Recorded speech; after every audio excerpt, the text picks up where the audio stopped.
How to delete your Shopify store permanently. In this video, I'm going to explain to you a few considerations and the steps on how to deactivate your Shopify store permanently. So on Shopify, you have two options to deactivate your store. Firstly, you can deactivate completely, meaning that you will terminate the process, the store, and it won't be able to be used anymore. Secondly, is that you can pause your Shopify store for a few moments, and after a few months, maybe you can get back on track and come up with a new pricing plan. Now, a few things to note here is if you just want to pause your Shopify store and you want to take a quick break or a long break for maybe a few months, 2, 3, 6 months, I think the better option for you is the pause option. Now, this option is available, but it is not available for the Shopify Plus stores. So you cannot pause your store if it's Shopify Plus. Now, if you want to stop selling on Shopify altogether, then deactivating your store may be the option.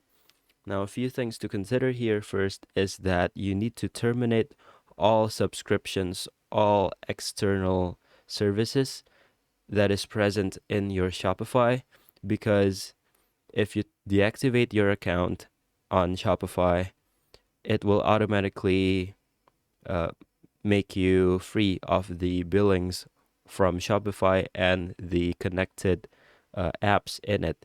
However, if you are having external stores, external tools in your Shopify website, then you need to delete them first because they will be continue billing your account even after you've deleted your Shopify store. Another thing to be mentioned is that when you've deactivated your store, you will lose your domain, your Shopify domain, the shop.shopify.com domain. So when you do want to make new stores after you deactivate your current store, you won't be able to use the same domain, the same Shopify domain. And that is different from your bot domain, the .com one. Okay, so the steps to delete your Shopify store is you go to settings and you go to plan.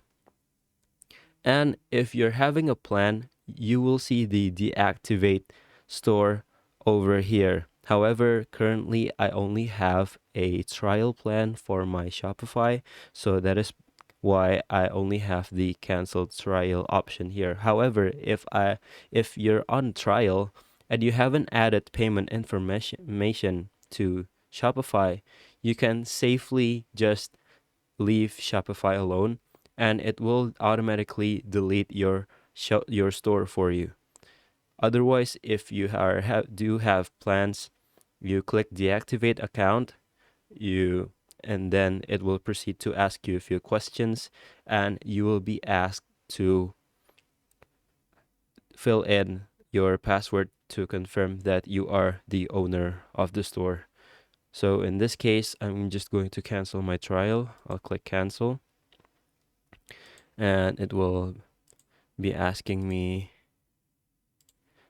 a few questions, and I hit continue, and then I am deactivating my store. So this is important to note here. I will no longer have access to my Shopify admin, including sales data, reports, or product and customer information.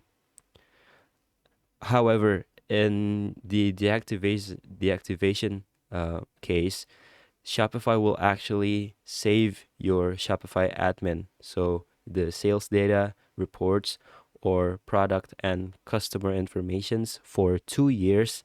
And after those 2 years, only then it will be deleted. So if you do deactivate your store and you want to reactivate it again within 2 years, then you will have access back to those informations once you've paid a new pricing plan and billed to your account. Okay, so let's click deactivate store here. All right, so let's wait for a few moments until it is closed. And my Shopify store is now deactivated. Now, as you can see, I have two options here. I can view my past bills, or I can reactivate my Shopify domain here. And then I should choose a plan to be able to start selling again. So that is all. Thank you.